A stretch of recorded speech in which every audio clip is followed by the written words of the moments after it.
because obviously what they did is they finally got rid of all the evils of Windows 8, which was a complete disaster.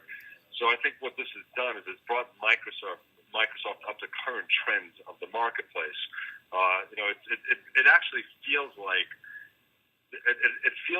they're really trying to follow Apple in a lot of different ways, and I think it's going to help get Microsoft in the game. But as far as the stock is concerned, that's questionable, because what they essentially did is they got into the game, but now they're in a very crowded space competing with consumer wallets, and only time will tell if consumers really respond to it. And I think that's going to be the big challenge for Microsoft coming up pretty soon. All right, and despite that, though, you're pinning your price target 10% higher than where we are now? I do, yeah, and that's because I think that it's a force to be reckoned with, right? I mean, you can't you have to take Microsoft seriously when they come into the space with a product that's up to current trends. And so I just think from the hype of Windows 10 and from the belief that Microsoft can become a force in the space, I think we're going to see a pop on the stock. And I do believe there's going to be some growth in the year to come following the next year.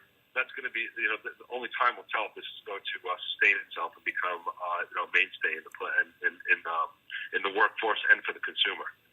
Alan, this is an operating system that will work across all the platforms from desktop to PC to tablets.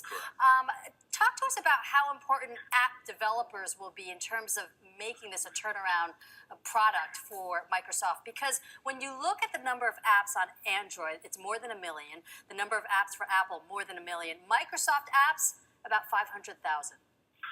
Yeah, I think it's a very, very key point. And look what happens to the Windows smartphone. It tanked because nobody's really developing apps for it. The apps they were developing was far inferior to the apps we're seeing on Android and on Apple products.